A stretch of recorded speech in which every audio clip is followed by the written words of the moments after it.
Well, just 2 weeks to go until the federal election, and it was a relatively quiet weekend of campaigning. Of course, everyone getting ready for tonight's big showdown. Now, for the first time, all six main party leaders will go head-to-head on the debate stage. For more, I'm joined from Parliament Hill by our reporter there, Cormac McSweeney. Cormac, thanks very much for joining us this morning. I know you're doing your homework as well. Yeah, definitely. It's going to be an interesting night. Is this important, this debate? I think so. We've got a race right now where you have the Conservatives and Liberals locked in a dead heat for first place.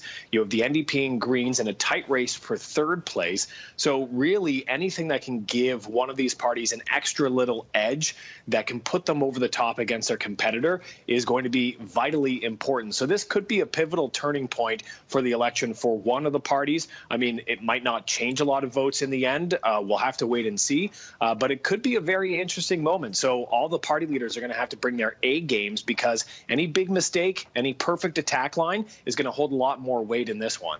What did the two front runners do?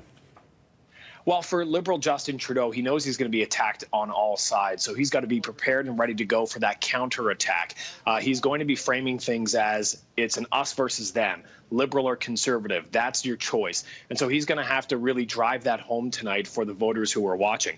For the Conservatives, Andrew Scheer is going to be trying to do the same thing, the us versus them approach, to be that alternative to Justin Trudeau. But the problem that he has, and the interesting dynamic out of this debate, is that he's got the People's Party, Maxime Bernier. So for the first time, he's going to have a little bit of a battle on the right for the right-wing Conservative votes, and Bernier is going to really hit home on that. For the NDP and Greens, they're basically going to be trying to be the new voice of the progressive voter. People who are not happy with the Trudeau government, they're going to be trying to attract those voters, but they'll have to, split their attack lines and their strategy from attacking Justin Trudeau and taking him down a notch, but also trying to attack Conservative Andrew Scheer, again, to be seen as that progressive voice.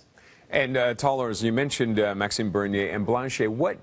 They're a bit of the wild cards, I guess, in this debate. What do you think they'll be trying to do? Yeah, Blanchet with the Bloc Québécois, he had a brilliant performance in the TVA debate. Most people say that he won that debate by far, but it's a little bit different for him.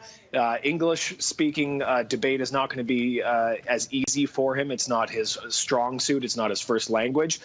So that won't be as easy. He won't be also trying to appeal to as many voters on a national audience because his vote is focused mainly on Quebec.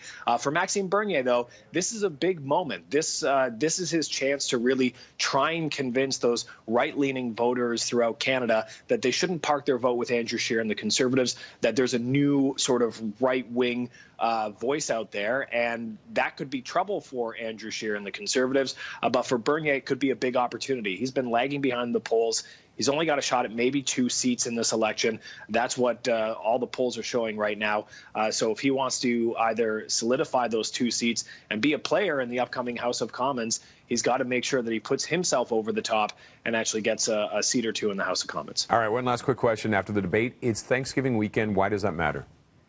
It is vitally important because in the last election and any election where you see these big holidays or long weekends happening smack dab in the middle or towards the end, that's where people really start to firm up their vote. So after they see the debates, after they hear everything out from the leaders, we saw all the controversies, they're going to sit around a turkey, some cranberry sauce and gravy and stuffing, and they're going to have it out with their family members. And, maybe you don't like the way your dad is voting. And so when you find out where he votes, you change your vote based on that, or maybe you convince others at the dinner table that they shouldn't be voting for candidate X, they should be voting for candidate Y, whatever it may be. Those family discussions do matter, and it can have a big influence on where people park their vote. All right, can't wait for Thanksgiving weekend. Cormac, always a pleasure, sir. Thank you.